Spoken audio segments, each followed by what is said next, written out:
Pero claro, también hay que pensar que el Everest, por supuesto, es la montaña más alta del mundo y que al final a la cumbre se suben 2 o 3 días al año.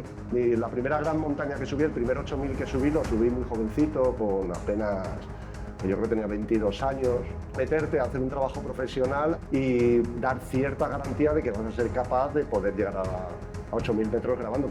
Es triste, siempre los accidentes son bastante tristes, ¿no? En esta ocasión fue Hassan, un portador de altura pakistaní que falleció.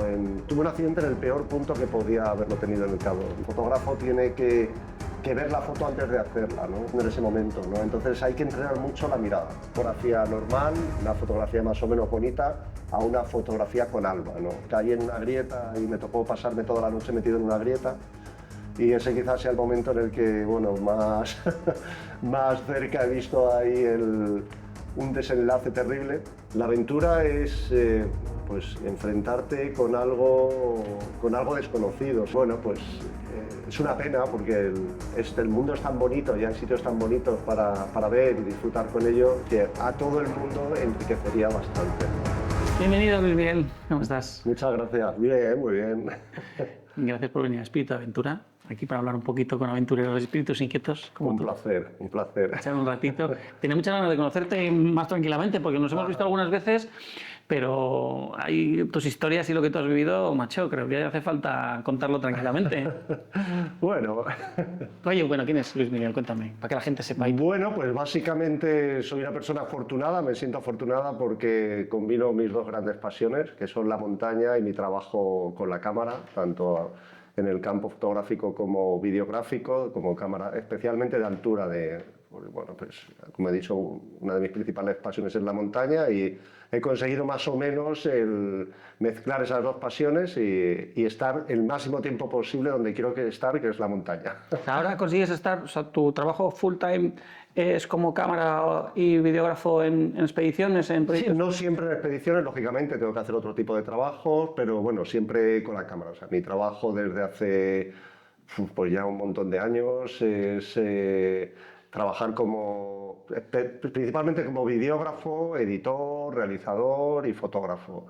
Y cada vez más he conseguido que se desarrolle pues eso, en grandes espacios, en naturaleza, en montaña, pero lógicamente también me toca hacer otro tipo de trabajos, pero siempre relacionados con el mundo audiovisual. ¿Qué te están pidiendo? ¿Quién te está pidiendo? ¿Marcas, empresas o particulares, exploradores? Pues principalmente, hombre, uno de los trabajos en los que más me he volcado en los últimos años ha sido justamente en el proyecto de Carlos Soria, que con Carlos Soria, pues yo no sé ni las expediciones que llevo con él, más de 20 expediciones. Más de 20, en serio. En el Himalaya, he tenido la suerte de... ¿Todas las que ha hecho él para buscar los 14.000 han sido contigo? No. Yo empecé a trabajar con él a partir de, pues eso, hace unos 14 años, más o menos, 13, 14 años. Y desde entonces, bueno, empecé, pues lógicamente, como cámara, a trabajar con él, a seguirle hasta sus intentos a las cumbres y algunas veces hasta la cumbre. Para hacer un inciso, que no conozca al joven, ¿no? Bueno, sí. Es un tipo que tiene 80 y... Pues el martes que viene cumple 85, 85. Es una persona única, tiene 85 y con 84 años estaba... la primavera pasada en el Himalaya intentando uno de sus últimos 8000. Desafortunadamente tuvo un accidente a mucha altitud que bueno, pues ahora le ha hecho que pues haya dedicado tiempo a recuperarse, aunque volverá, estoy seguro. Y una persona única, ¿no? Una persona única porque con esta edad, yo empecé con él pues eso, cuando tenía 70 años más o menos, que ya nos parecía asombroso.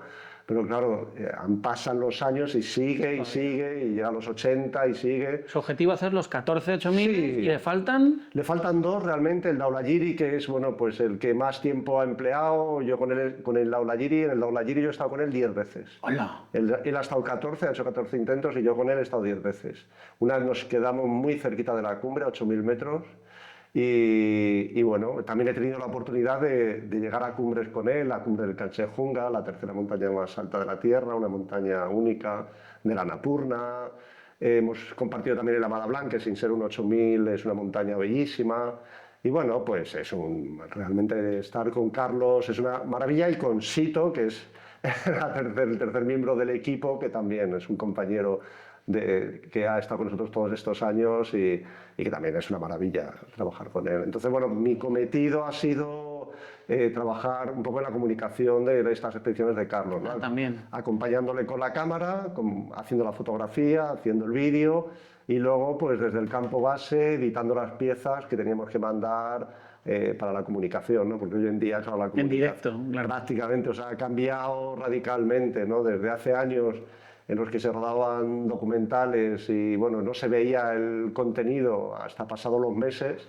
Aquí, nada más bajar al campo base, yo no me quito ni las botas prácticamente, ya estoy editando para casi el mismo día mandar ya piezas. Bueno, he visto una entrevista tuya precisamente de este último viaje al K2 que llegabas con el mono hablando, sí. Fue para Desnivel, sí, estás hablando directamente de lo que había pasado, ¿no? Sí, hombre, la comunicación ha ido así, nos puede gustar más, nos puede gustar menos, tiene sus pros, tiene su contra, pero en realidad es lo que hay, ¿no? Y al final, lógicamente, es comunicación, detrás hay unos patrocinadores y bueno, pues es algo en lo que tenemos que participar. Desde luego es atractivo. Ahora quiero que nos cuentes, para que la gente, que al final todo el valor que queremos aportar de tu conocimiento, cómo haces, qué equipos llevas, toda la logística y cómo lo gestionas, pero bueno, en una expedición así, entiendo que principalmente tenéis un sponsor principal que está pagando todo esto, que estáis consiguiendo un proyecto tan grande como es este de tantos años, y que me imagino en un proyecto de estas características, que detrás hay un patrocinador, un proyecto tan largo,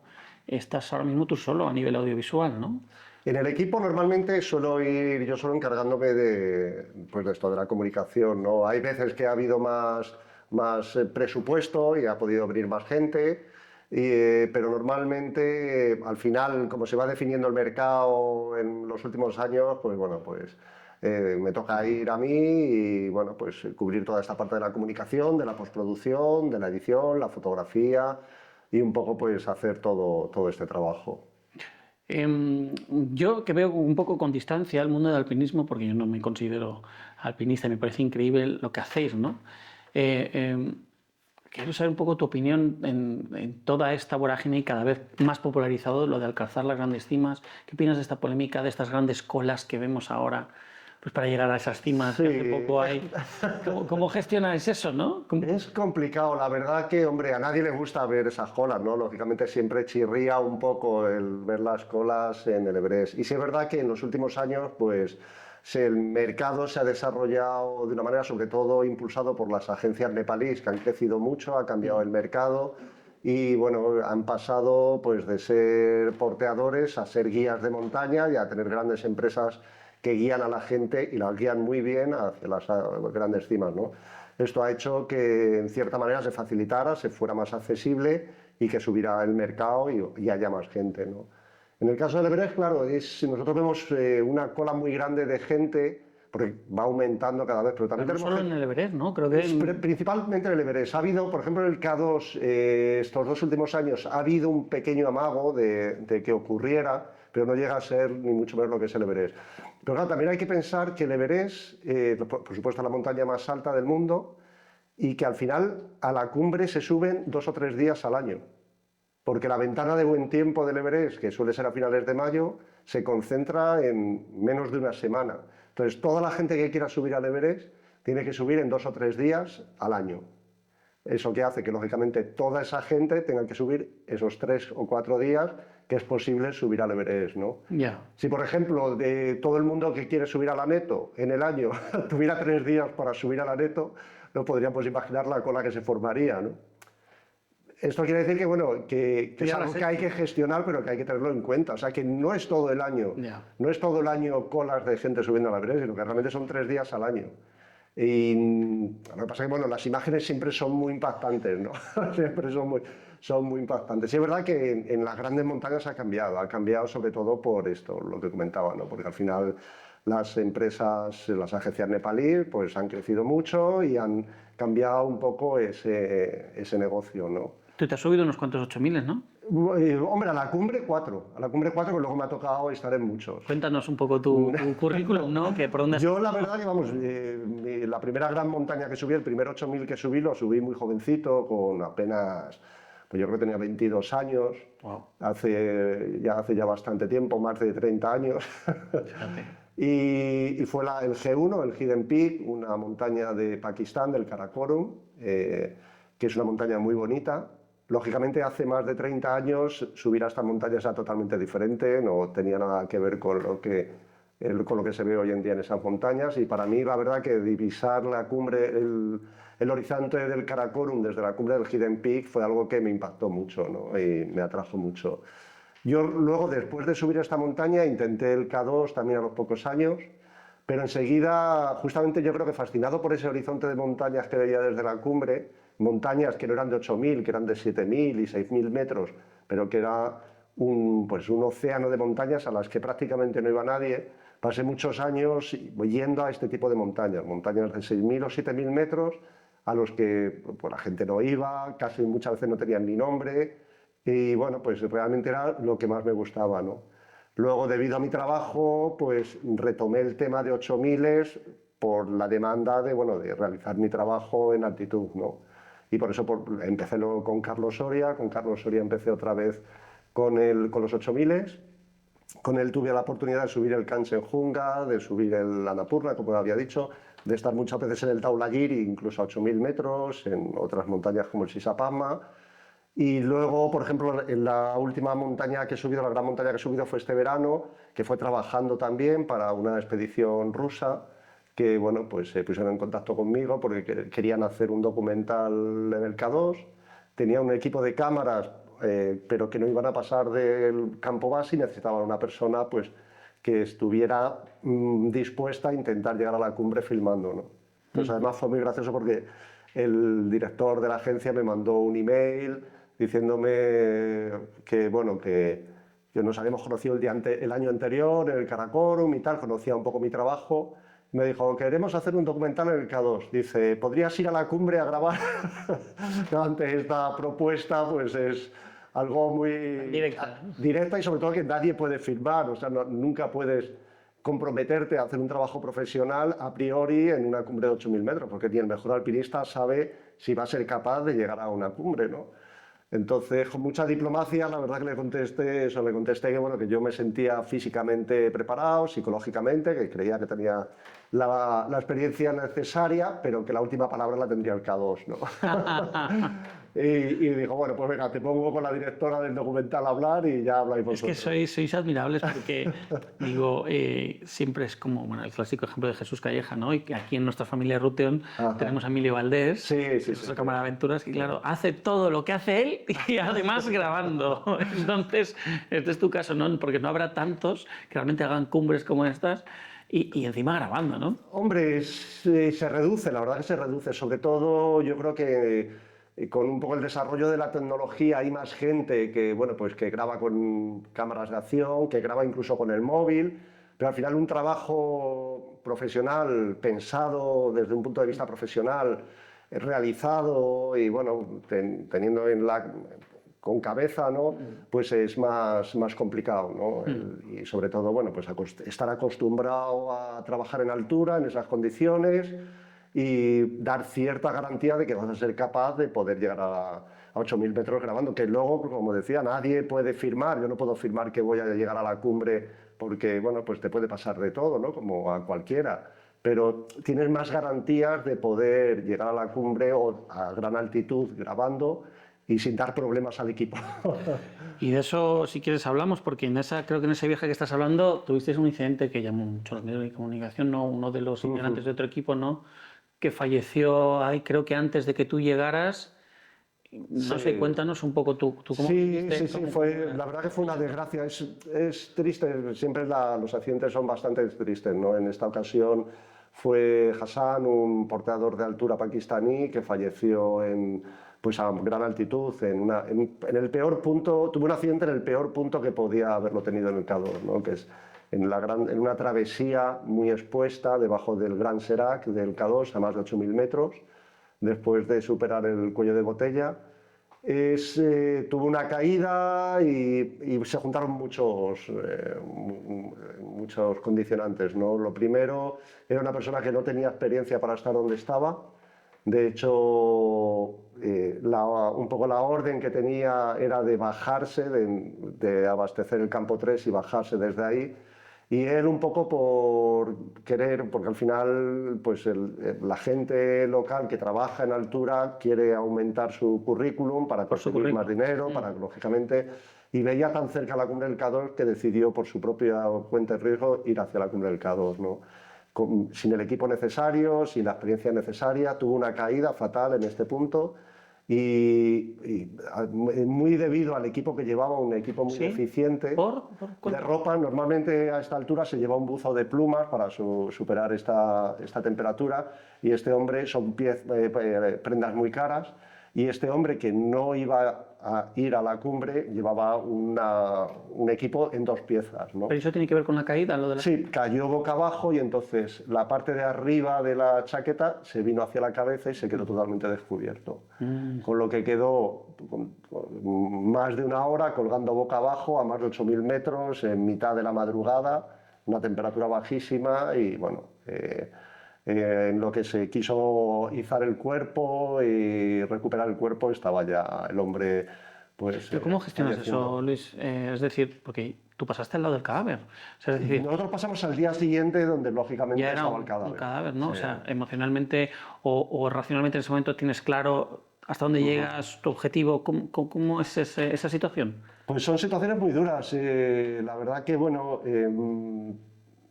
al final, desgraciadamente, no es ni el primero ni el único cuerpo que hay en la ruta, ¿no? De hecho, en el K2 ese año, llegando al campo 3, estaba todavía el cuerpo de un amigo mío que había fallecido el año anterior, que también estuve trabajando allí, y todavía estaba el cuerpo, porque son cuerpos que cuesta mucho recuperarlos del lugar donde están, ¿no?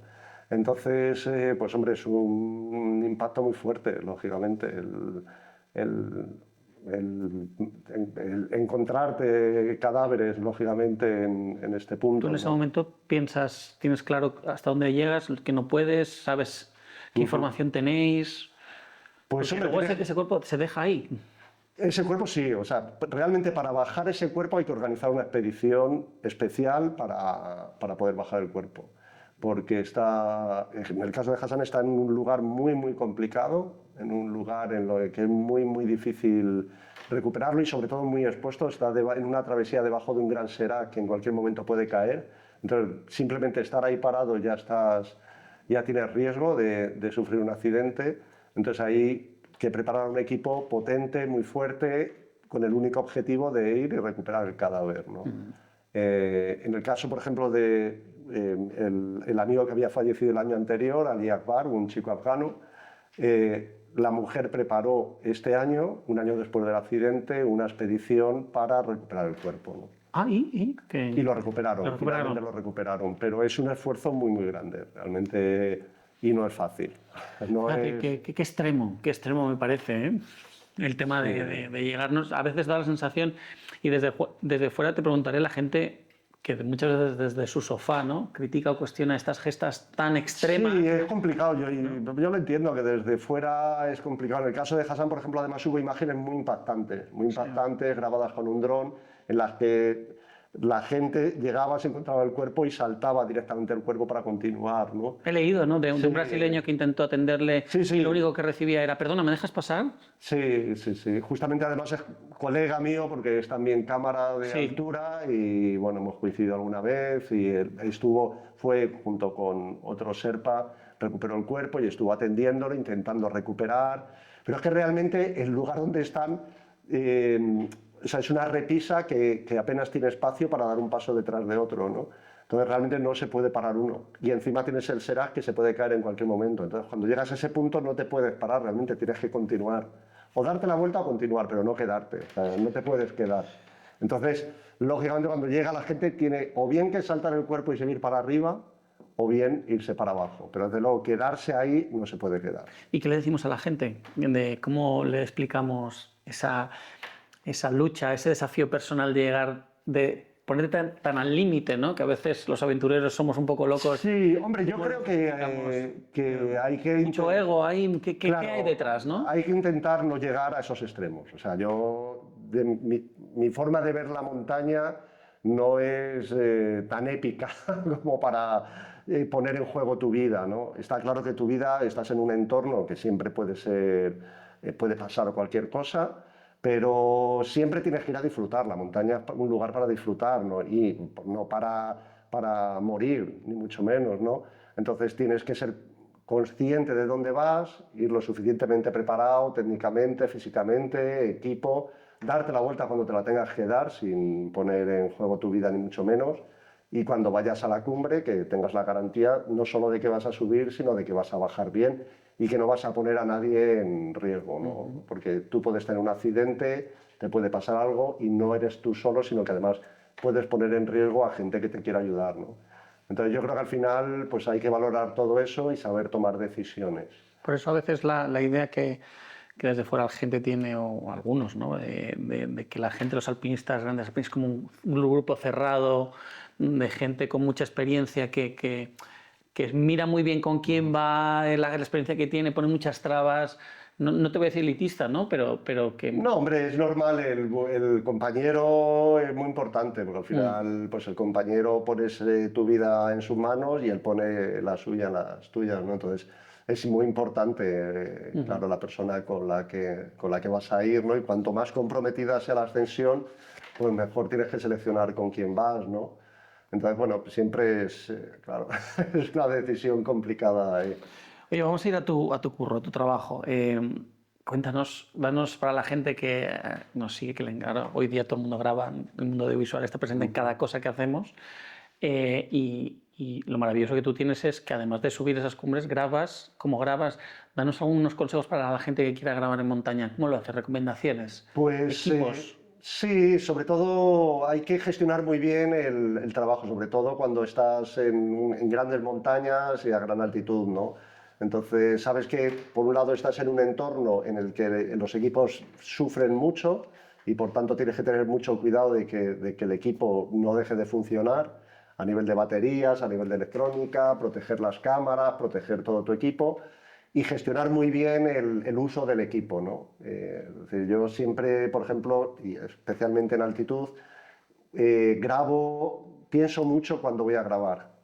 No grabo a lo loco, no pego un tiro al aire nunca, sino que vas pensando, yo voy subiendo siempre pensando en planos, en fotografías, y cuando veo algo que creo que merece la pena, saco la cámara, grabo, hago los planos, hago las fotografías y luego vuelvo a guardar la cámara, ¿no? Entonces, es muy importante cómo gestionas el trabajo en altitud, ¿no? ¿Tienes algún gadget o algo por el tema de la temperatura? No, realmente lo que hago es, por supuesto, siempre en una funda, bien protegido y muy cerca del cuerpo y siempre lista para utilizar en cualquier momento, ¿no? Porque también es muy importante que tengamos la cámara a mano, porque llevar la cámara muy protegida en la mochila no nos sirve de nada, porque al final el resultado es que nos va a dar más pereza sacar la cámara y vamos a perder imágenes y vamos a perder fotos, ¿no? Entonces, tiene que estar protegida, pero siempre a mano, ¿no? Para en cualquier momento sacar y grabar. Porque ¿Qué llevas tú? la pereza es el peor enemigo del fotógrafo, ¿no? No sé, el parar el plano a la gente, pasar otra vez, o Eso es algo me que- adelanto para, ¿no? Eso es otra de las cosas que... No grabar solo culos, ¿no? Claro, es otra de las cosas muy importantes, ¿no? Sobre todo en este tipo de actividades, el no interferir en la actividad. Ya. O sea, tú tienes que ser testigo de la actividad, pero sin interferir en ella. O sea, no puedes hacer que la gente repita un movimiento, el marear demasiado a la gente, porque si no te vas a convertir en el pesado de la cámara, que eso es lo peor que te puede ocurrir, ¿no? Es mejor, bueno, pues a veces perder un plano, perder una foto, pero no estar interfiriendo excesivamente, lo mínimo posible en la acción, ¿no? Adaptarte a la acción, anticiparte muchas veces a la acción, ver por delante qué plano es el interesante, si te tienes que adelantar, si te tienes que atrasar. Sí es verdad que hay veces que te tienes que salir un poco del eje de la acción, porque si no lo que dices, al final vas a sacar culos.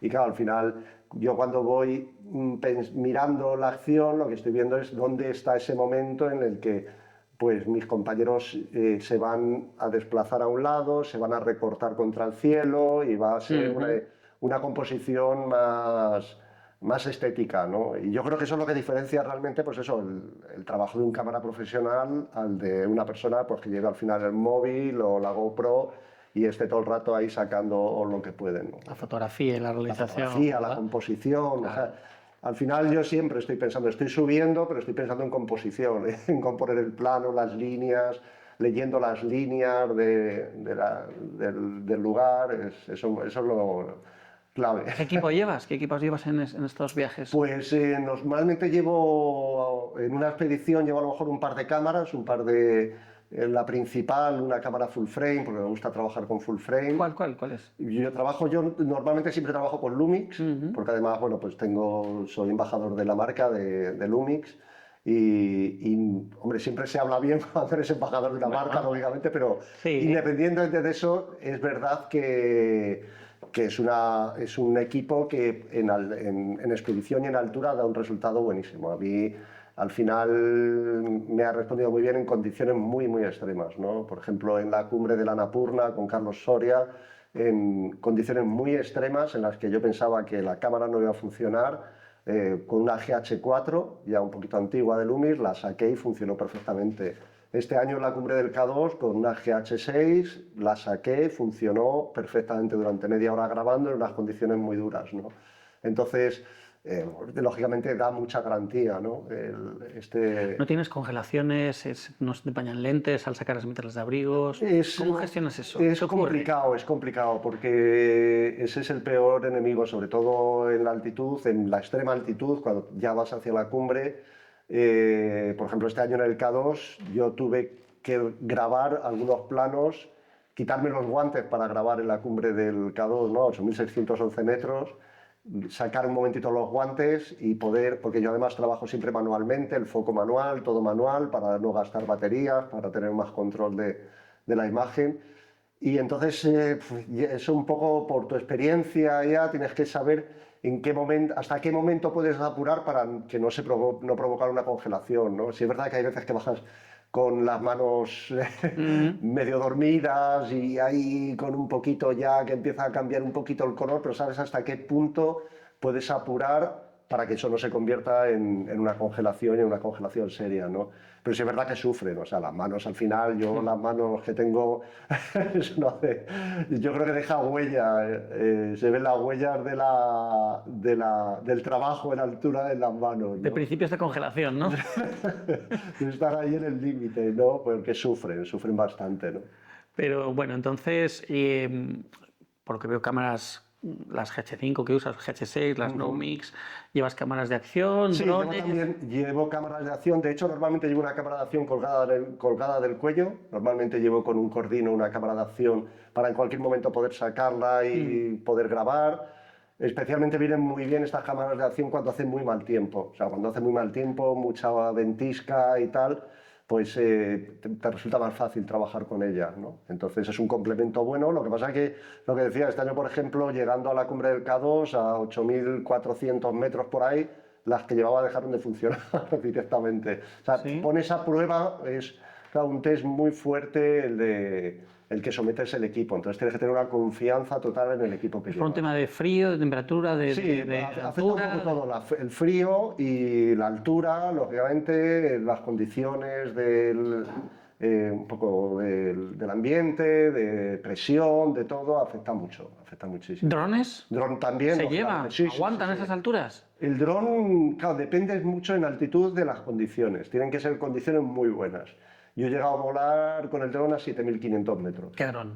El DJI, normalmente, siempre utilizo DJI, entre Air 2S, más o menos es el que está utilizando últimamente, y con este llegué a grabar hasta 7.500. De hecho, mi idea era llevarlo hasta la cumbre para intentar grabar en la cumbre, ¿no? Lo que pasa es que necesitas condiciones perfectas y este año en la cumbre del K2 desde luego tuvimos unas condiciones muy malas, ¿no? Pero bueno, eso, grabé a 7.500, hice un vuelo increíble a casi 7.000 metros, un vuelo de esos que estás mirando a la pantalla y te estás emborrachando. Y llorando. Es el mayor peligro cuando estás grabando en dron en este lugar, porque es que llega un momento que realmente te emborrachas, estás mirando en la pantalla lo que ves a través de la pantalla, tú imagínate en el K2, a casi 7.000 metros, sacar el dron y ver todo el paisaje que tienes alrededor del Karakorum, de las formas del Kadol, ver a la gente cómo va subiendo pequeñita y por una vía que es muy empinada, es impresionante, ¿no? Y claro, cuando lo consigues, pues el dron realmente es un complemento ahora ya imprescindible, ¿no? Yo siempre lo llevo ahí en la mochila. Así que al final te vas cargando cada vez de más cosas. De cacharros. De cacharritos, de cámaras, de drones, de cámaras de acción, micrófonos, porque también cuidas que el audio sea bueno, lógicamente. Al final estás recogiendo el testimonio y no son solo imágenes, sino que son testimonios de gente, la gente tiene que hablar y ese audio tiene que tener la mayor calidad posible. O sea, llevas cosas inalámbricas o corbatas para entrevistas. Sí, llevo normalmente a lo mejor micros de cañón, sobre todo son los que más... los más versátiles, bien protegidos con antivientos y luego si acaso algún micro de corbata para poder coger alguna entrevista en altitud, pero sobre todo los micros de cañón cortos, bien protegidos con antivientos, es lo más versátil. O sea, es importante, el audio es muy... Y más allá de esas altas cumbres y de esas cosas a lo mejor tan extremas, ¿no? Que no son menos accesibles a todo el mundo, para la gente que le gusta el outdoor, la montaña, porque tú también das formación y haces fotografía. Yo he visto tus fotografías maravillosas. Que ¿le das algún consejo? ¿Qué le podrías decir a la gente que está aprendiendo y empezando a salir con su cámara a la montaña para tener en cuenta para esas fotos tan bonitas que vemos que detrás hay un trabajo? Sí, sobre todo lo que hay que entrenar es la observación, hay que observar. O sea, el fotógrafo tiene que ver la foto antes de hacerla, ¿no?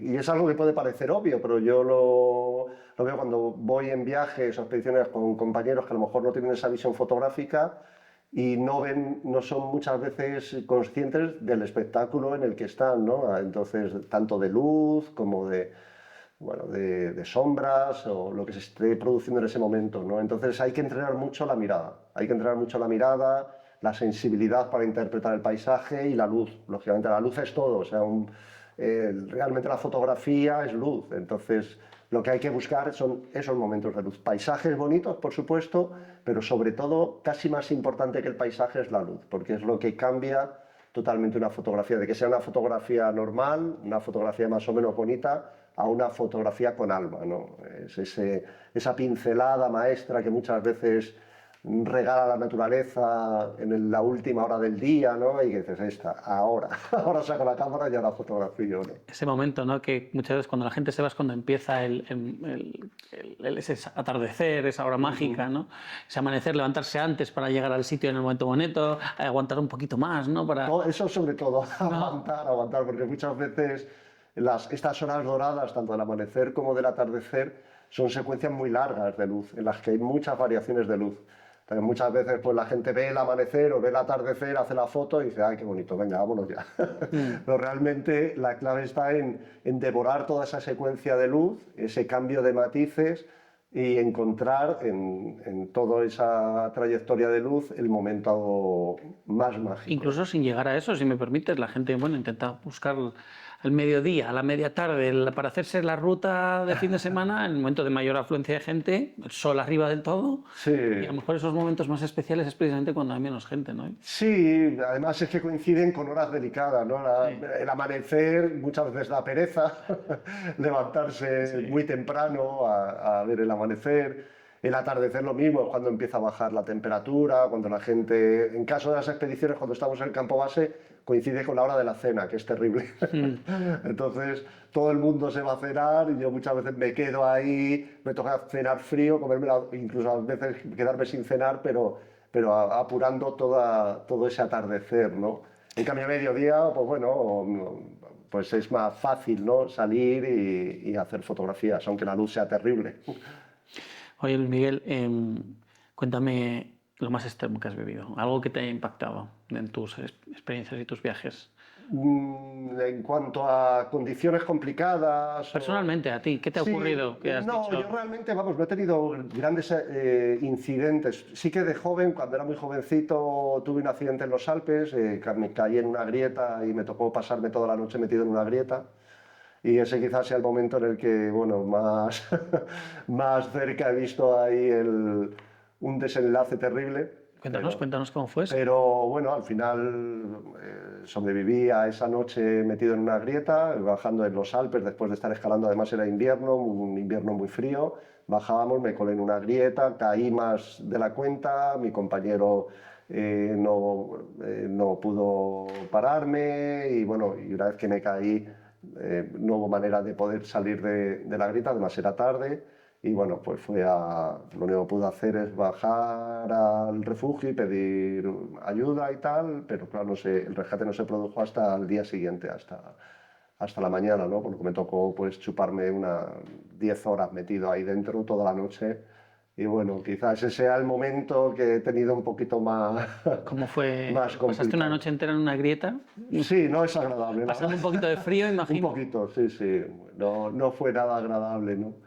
Era muy jovencito, realmente cometes errores que, debido a la falta de experiencia, de los que aprendes demasiado, menos mal que gracias a que aquí te da una segunda oportunidad, ¿no?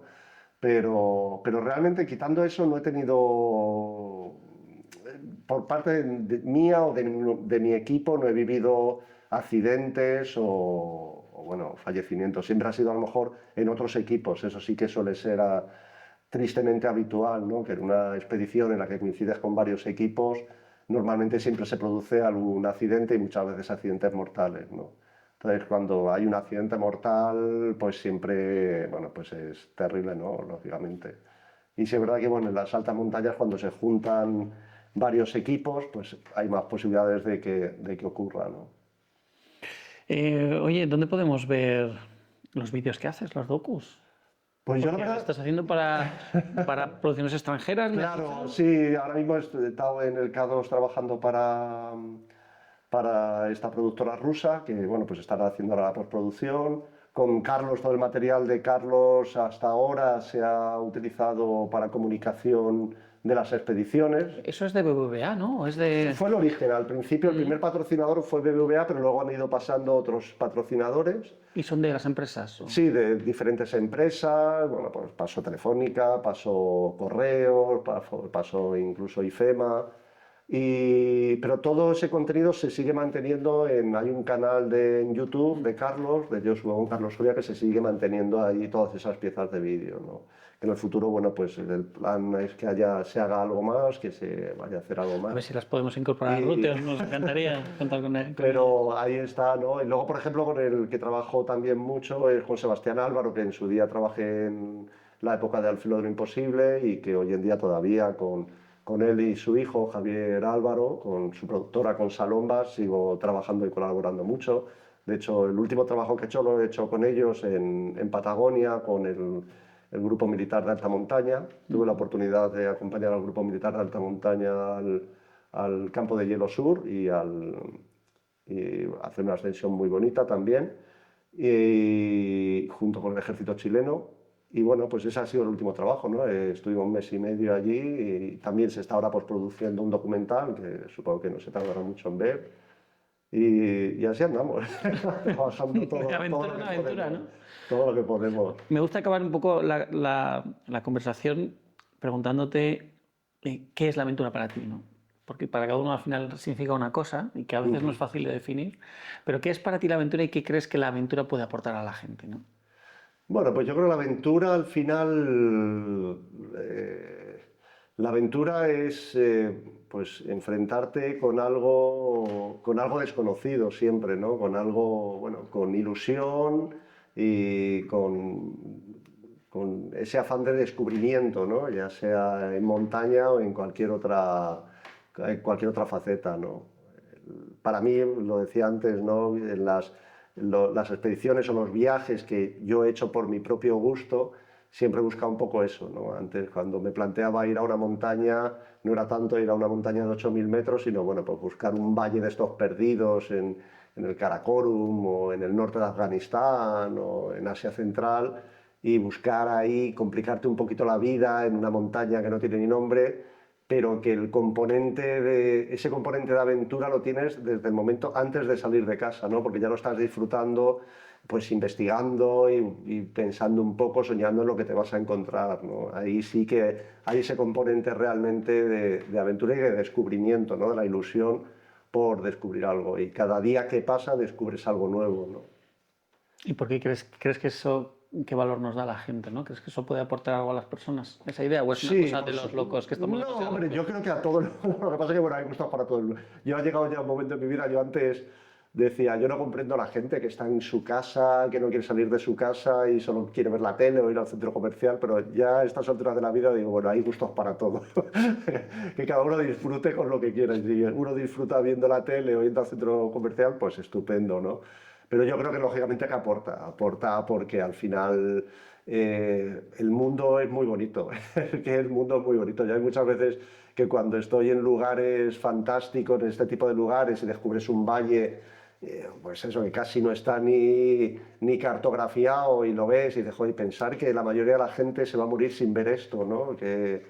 Entonces, bueno, pues es una pena porque el mundo es tan bonito y hay sitios tan bonitos para ver y disfrutar con ellos que al final, bueno, pues es una pena, ¿no? Y creo que a todo el mundo enriquecería bastante, ¿no? Parece que en esto de la aventura siempre hay un componente de hacer algo diferente y sentirnos un poco especiales, ¿no? Haciendo lo que no hace todo el mundo. Sí, bueno, luego se junta un poquito, a lo mejor hay veces que se juntan los egos. Sí, ¿no?